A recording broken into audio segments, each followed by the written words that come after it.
I'm Kathy with a K with 105.9 The Wave, Hawaii's relaxing favorites. Talking story with Esme Infante. Her family, 2 sisters, a brother, Infante Ohana, is carrying on her mother Caroline's tradition of the Islandwide Crafts and Food Expo. It's coming up Thanksgiving weekend. Yeah, it's Black Friday weekend. 2024, yeah. Yes, we've been on Black Friday weekend every year that we've done this show for 35 years. That is tremendous. What are your earliest memories of being unpaid labor? I mean, actually you were. You were fed and sheltered and clothed, but, being part of the family tradition all the way back. But Cam Drive-In, rather. Yeah, absolutely. So my mother, long before, my mom, Caroline Infante, she was the founder of the Islandwide Crafts and Food Expo. But long before she was an expo producer, she was a seamstress. So my siblings and I grew up going to craft fairs with her as a vendor. So that meant she would wake us up like 5 o'clock in the morning on Saturdays when we wanted to watch cartoons. I just dated myself. But going to craft fairs and swap meet, 6 o'clock in the morning, the sun is rising. And, when you're a kid, you just want to stay in bed. Yeah. But those were the earliest days. My mom taught us to, be salespeople and how to help people. When customers come to your booth, you stand up and you say hi and you smile and you help people. And I think that's probably, as much as the expo is her legacy, the idea that we're in the business of helping people and supporting people. I think that was for her a really enduring concept that she tried to pass on to us, whether it was through craft fairs as a vendor or then going on to produce the expos. And it's been an evolution, but that is for sure one of the lessons that she's taught us. We're talking story with Esme Infante. We're talking about the holiday season and the tradition her mom started, Caroline Hawaii brand clothing. I'm Kathy with a K with 105.9 The Wave, Hawaii's relaxing favorites. Where do you find yourself in the seamstress world? Can you cut a pattern? Can you? Or are you just kind of like, that's fast fashion and that's going into my cart and, I'm a supporter in that way. Yeah. Certainly, I've been fortunate to inherit some other wonderful things that my mom passed on to me, such as musicianship and leadership and so forth. Unfortunately, the crafty gene skipped a generation, passed over me, but my daughter has it in spades. Like, she can make anything. She sews, crochets, does sculpture, paints, all the things. So yeah, sadly, my craft thing is doing the expo. But I did ask about the Caroline Hawaii. Did she create her own patterns, or was it something like was it buttermilk, or I can't? Or Butterick. Butterick.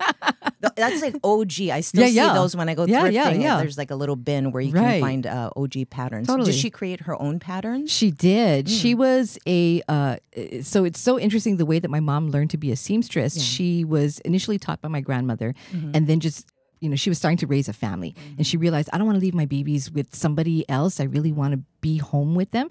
I got to figure out a way to build a business where I can be home with my kids. She knew that she had sewing skills, decided to just really blow it up. So she learned to design her own, draft her own designs, brought in these industrial machines that usually only you see in factories, squeezed them into our little apartment, learned how to market. She's all self-taught. So she would design her clothing, and then that whole clothing business snowballed into connecting with the local crafts community and then deciding to produce our Islandwide Crafts and Food Expo. Do you have any of her clothing? Yeah. You still have? Have you done a fashion show to just kind of highlight what's happened in that 20-year period when she was creating? Thank you. That's such a good idea. You're welcome.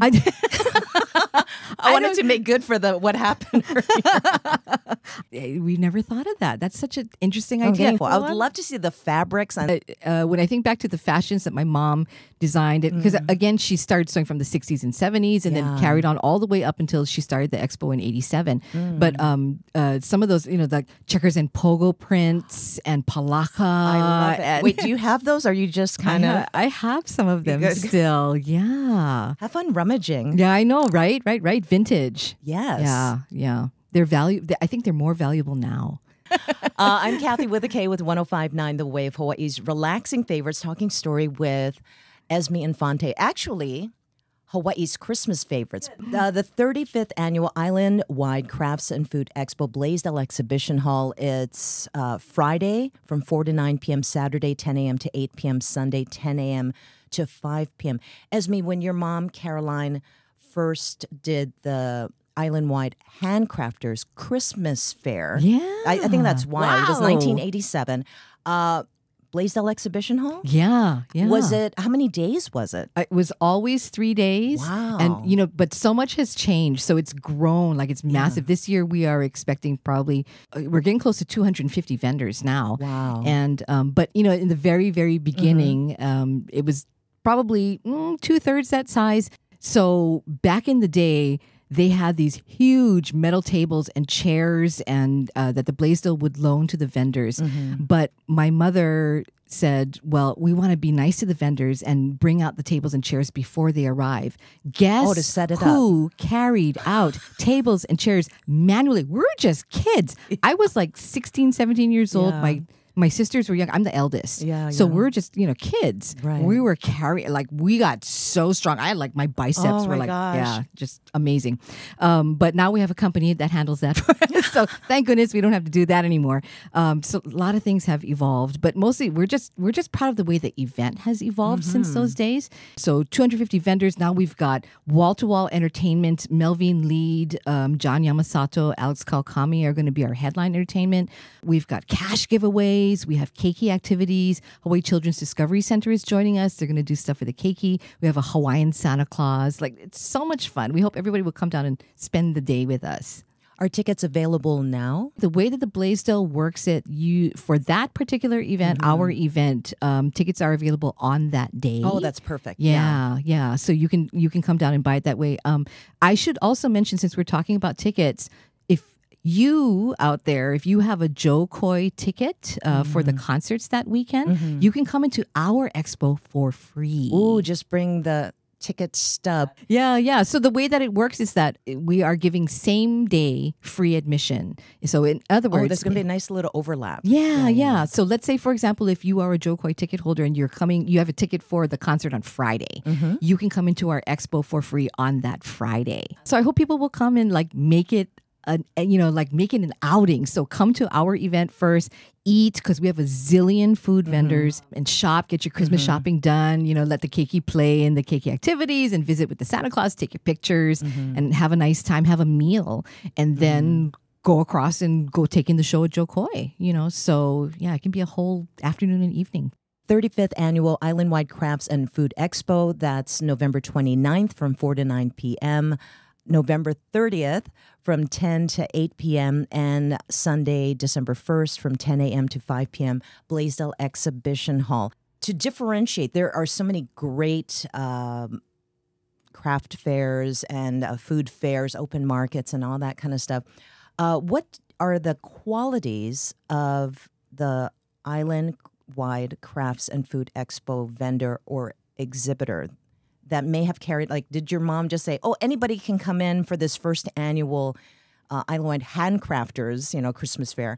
But since then, what were the qualifications to participate, and how has that might have evolved to 2024? Yeah, that's a really great question. So we are still carrying on the same standards that my mother established back from in 87. Her basic tenet was to be a vendor in this particular show. Yeah. You need, your product, whether it's a craft or a food, has to have a significant creative investment in it. Oh. So, and that's no shade to events that have collectibles or imports or whatever, because everybody is doing something different. Yeah. But for our particular event, everything has to be personally made or designed by the person who is selling it.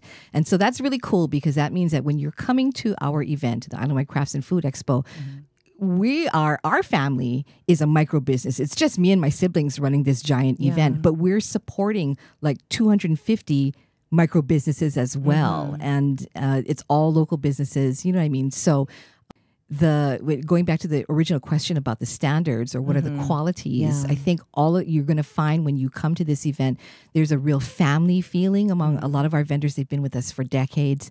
Like we said, everything is designed and or made by the vendor themselves. We also try to get the vendors, to get to know each other. So we have activities to help the vendors get to know each other and get together. We have coffee hour with the vendors in the morning. We have games with them. We do giveaways just for the vendors. We orchestrate this sort of gift-giving round robin for just the vendors to, help them build bonds. And then we ask them to come in either aloha wear, business wear, or holiday wear. So everybody's very dressed up, and we ask them to have their boots also in holiday style. So it's a real holiday spirit there, and I think that's a little different. I hope people will see that, recognize the extra effort that our vendors put into not just their crafts, but the way that they present. It makes it an experience. The Cam Drive-In Super Swap Yeah, Meet. yeah. Not everybody goes to the exhibition hall begrudgingly and then later appreciating it, because then you could really get one nice prom dress, and can afford. Yeah. When did it click for you? Or is it just like that's just how it was? This was the lifestyle. That's such an interesting question. So I sort of think when I think about the evolution of life in craft fairs, there are three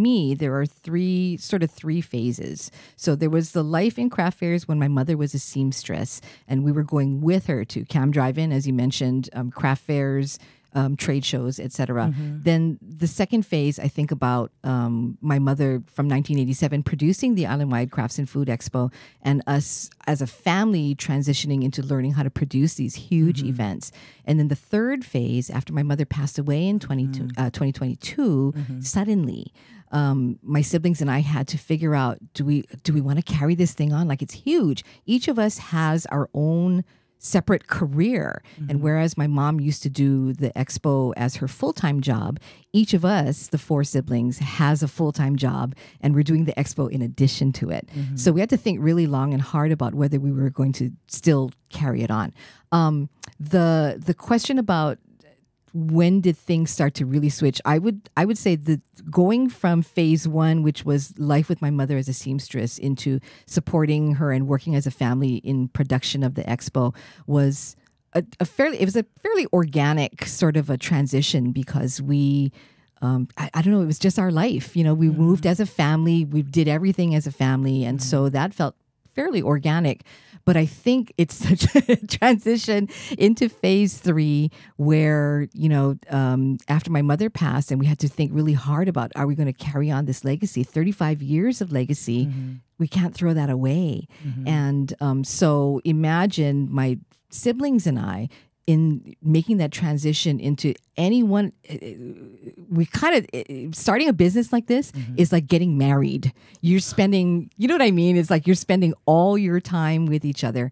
And you know how they say, don't start a business with a family, with family loaning members, money to friends, and that kind of thing. Yeah. Crazy, right? And we're okay money wise. Thank goodness we haven't crossed that line. But I think, just learning to work with each other in that context while we were working through our grief about our mom having passed, and then like just learning to take over. Like, it's not just any legacy; it's this massive legacy that my mother and my father, Raymond, created. It was a huge load, but it was a giant lift to make that transition, but we're so happy we did it, because it's the feedback we're getting from vendors, the feedback we're getting from the public. People are so happy and excited that it's come back. So we're happy to do it.